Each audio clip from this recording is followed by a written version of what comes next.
Hello.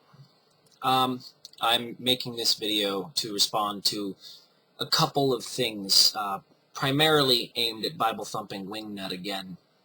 And first of all, I would like to address his new channel. He's claiming that he made this channel specifically to interact in a more personal arena with atheists, one-on-one. Rather than have atheists and himself going back and forth on his primary channel. It seems to me as though you are trying to insulate your Christian viewers from hearing opposing viewpoints. If you were so sure in your arguments, so positive that you were right, would you not want to demonstrate for your audience how solid your arguments are, rather than creeping off into the shadows onto a channel where you only have, as of the time of me filming this, 4 subscribers? You even say in your video response to Killer Without Spam that you don't necessarily want 400 people watching your responses to atheists. I had said in one of my comments in that video. To paraphrase one of your favorite phrases, you're suppressing accurate information in your self-righteousness. But also to respond to your claim that presuppositional apologetics is the best argument in favor of Christianity. I don't necessarily disagree with that statement, but saying that it's the best argument in favor of Christianity doesn't mean it's a good argument. But there's a couple of things I would like to address concerning presuppositional apologetics, and that would be 2 ways I can think of right off the top of my head to refute presuppositional apologetics. You make the claim that because it says so in the Bible, all people know that God exists, and that only the fool says in his heart there is no God. So you take the Bible literally, word for word, literal. If you take it literally, then that means you also have to take it literally when it says in 1 Corinthians chapter 2, verse 11, that no man can know the mind of another man except the spirit of that man, just as no man can know the mind of God. Only the Spirit of God can know the mind of God. So your presupposition that all people know that God exists is based on the idea that you know the mind of other men based on your knowledge of the mind of God. And your own scripture says that you can't know the mind of God. So I would like to know how you get around that little problem.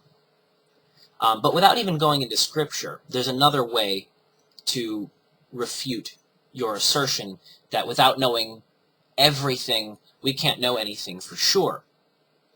Science, in its basest form, is simply process of elimination. Let's say I presented a multiple choice question to you. And the question was, what is the capital of Kazakhstan? And your choices were Washington, D.C., Asanta, Balkhash, and Jupiter. Now, 2 of those choices sound like they could be correct. 2 of them you know not to be. You can eliminate the 2 that you know not to be. Washington, D.C. is the capital of the United States, and Jupiter isn't even on Earth. It's another planet, which means that one's completely ridiculous. You can eliminate those 2 outright based on what you already know about reality. So, we don't necessarily know how the earth or the universe originally came into existence. We're working on it, and through process of elimination, we've been able to debunk the claims found in Genesis. We know the earth is not 6,000 to 10,000 years old. This is just plain fact. We don't have to have the right answer yet to know what is a wrong answer. And also, as to your claim that the atheist presupposition is that there is no God, once again, I find myself having to correct you on this. The atheist position is not that there is no God. The position is we do not believe in God. We are open to correction. But once again, through process of elimination, we can say that the God of the Bible is not a real entity. If the accounts of his actions have been proven to be false, there is no reason to believe in that version of God. You're setting up a straw man, yet again, that atheists say there is no God. I've corrected you twice on this. I know other people have corrected you on this.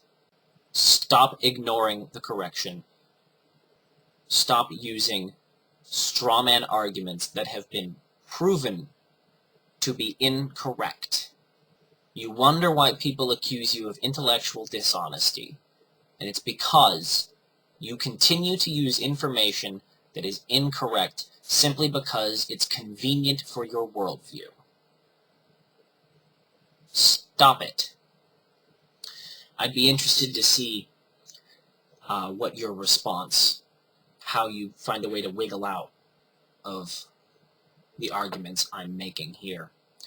I'd also be interested to see if you have the balls to actually respond to this video on your primary channel as well.